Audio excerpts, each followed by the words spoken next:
बैठकीनंतर राज ठाकरे बोलतात, थेट जाऊया.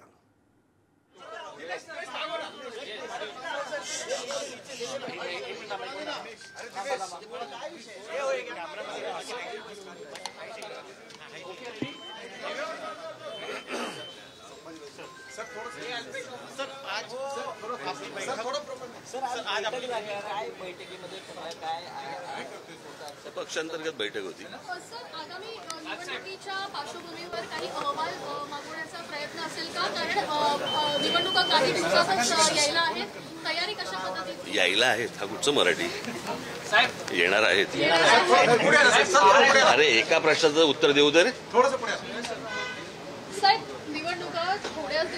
निवडणुकांच्या दृष्टिकोनातूनच आत्ताची आमची पक्षांतर्गत बैठक होती. त्यांना काही कार्यक्रम उपक्रम दिलेले आहेत. त्याप्रमाणे मी आल्यानंतर मला ते भेटतील आणि बोलतील. साहेब, ज्या पद्धतीनं राज्यात जातीय समीकरणाने तेढ वाढतोय त्याकडे कसं बघताय? कारण का राज्यकर्त्यांकडनं एका समाजाला आश्वासन दिलं तर दुसरा समाज नाराज होतोय. मला असं वाटतं आता ह्या सर्व समाजांना ही गोष्ट समजणं गरजेचं आहे. मी इतकी वर्ष या माझ्या भाषणांमधनं मुलाखतीमधनं मी सांगत आलो, या जातीपातीतनं काही होणार नाहीये.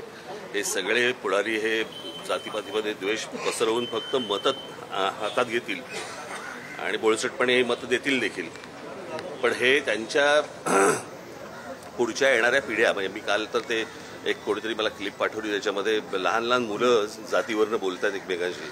आणि हे कधी बोललो होतो मी की हे सगळं शाळा कॉलेजपर्यंत जाणार हे प्रकरण? कळलं का? हे विष असं महाराष्ट्रामध्ये कधी नव्हतं. मला असं वाटतं हे जे जातीपातीचं विष कालवणारी जी लोक आहेत, महाराष्ट्राने यांना दूर ठेवलं पाहिजे. किती आवडलेलं काही असलं, किती आवडता पक्ष असेल नाही तर अजून आवडती व्यक्ती, पण असलं जर विष कालवणार असेल तर पुढच्या पिढ्यांनी कसं जगायचं? काय होणार महाराष्ट्राचं? आणि मी नेहमी सांगत आलो की जे उत्तर प्रदेश बिहारमध्ये ज्या प्रकारे सगळ्या गोष्टी सुरू आहेत तसं महाराष्ट्रात उद्या सुरू होईल. खून खराबही होतील याच्यावरनं. आपल्यावर पर्सनल अटॅक केले जात आहे. आदित्य ठाकरे यांनी सुपारीबाज पक्ष सांगितलेला बिनशॉट मला उद्धव ठाकरेने कहा. तुम्ही या सगळ्या पार्श्वभूमीवरती जातीपातीचाच विचार होता, पण दुसरा प्रश्न असा आहे की आपण जी बैठक घेतो विधानसभेसाठी आपण काय तयारी करत आहात? किती जागा लढण्याची शक्यता? आत्ता सांगू? तुम्ही सगळं आत्ता सांगून टाकू.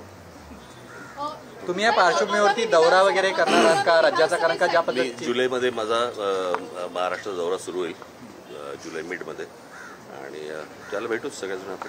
सर, आगामी विधानसभेसाठी महाराष्ट्राच्या दृष्टिकोनातून महाराष्ट्राच्या विकासाचे अनेक मुद्दे जे आहेत, जे आताही हायलाईट केले जात नाही, या मुद्द्यांना धरून आगामी निवडणुकीमध्ये उतरण्याचं प्लॅन असेल का? मला असं वाटतं मी आता युक्रेन आणि रशिया वॉर याचा मला असं वाटतं मी महाराष्ट्राच्या विधानसभेमध्ये प्रचार करेन. महाराष्ट्रातलेच प्रश्न येणार अनेक पुढारी जे आहेत ते त्यांचा सोडून द्या. मी माझा याचं कारण त्यांना विकासापेक्षा जातीपातीमध्ये तेढ निर्माण करणं आणि त्यातनं हाताला मतं लागतायत हे त्यांना जेव्हा कळलंय, म्हणून हे त्याच प्रकारे पुढे जाणार. मला असं वाटतं समाजाने ही गोष्ट ओळखणं गरजेचं आहे.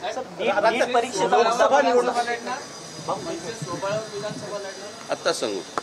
सर, काल राज्याच्या मुख्यमंत्र्यांनी असं एक विधान केलंय. काल राज्याच्या मुख्यमंत्र्यांनी एक असं विधान केलंय की काही लोकांना बांबू लावायची गरज आहे. लावा म्हणा.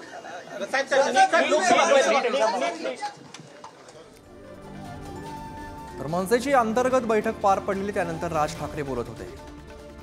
जातीपातीचं विष कालवणाऱ्यांना जनतेनं दूर ठेवावं असं राज ठाकरे म्हणतायत. सर्वजण जातीपातीच्या राजकारणात अडकलेले आहेत असा सुद्धा त्यांनी उल्लेख केलेला आहे. जुलैपासून महाराष्ट्राचा दौरा सुरू करणार असं सुद्धा राज ठाकरे म्हणतायत.